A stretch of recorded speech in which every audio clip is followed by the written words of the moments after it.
Nasolusyonan na ang kakuwangan sa mga magtutudlo sa Lapu-Lapu City nga mulangkob sa Board of Election Tellers atol sa Barangay ug Iski elections karong Oktubre 30. Samtang padayon usab ang monitoring sa kapulisan sa background sa mga kandidato. Si Loan Merondina, adunay live report. May.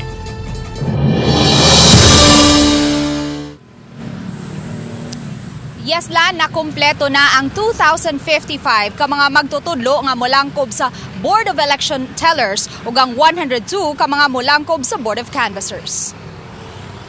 Kay nakumpleto na ang listahan sa tanang mga mukandidato sa umaabot barangay ug SK elections, padayon usab ang gihimong pagsubay sa COMELEC sa mga magtutudlo nga may mga kabanay nga mi kandidato. So we address to that.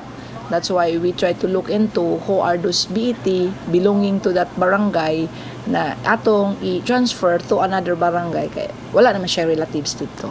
Kay mano-mano man ang barangay ug SK elections, nagprinta na og listahan sa mga kandidato matag barangay ang COMELEC Lapu-Lapu nga mamahimong giya sa mga botante atol sa piniliay. Sunod semana, gikatakda ng ipaubos sa training ang mga magtutudlong mi voluntaryong mo serbisyo atol sa eleksyon. Sa pikas bahin, gipaniguro usab sa Lapu-Lapu City Police nga mabalhin sa laing assignment ang ilang mga personnel nga may mga kabanay nga mi kandidato.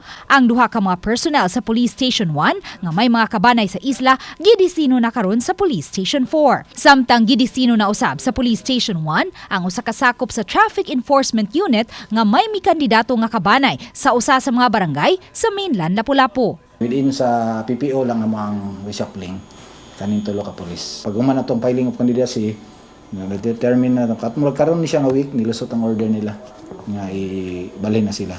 Padayon usab ang monitoring sa Lapu-Lapu City Police dili lang sa hulga sa kinabuhi sa mga kandidato sa barangay ug SK elections apan lakip na sa mga background niini. Pero so far wala pa may gihatag sa tuwa ang intel unit na to ug nana ba sila nakitaan or nana sila kapasikaran nga makita nga ebidensya ug nabay nalambigit sa mga ginadili nga aktibidad. So far wala pa tayo nadawat.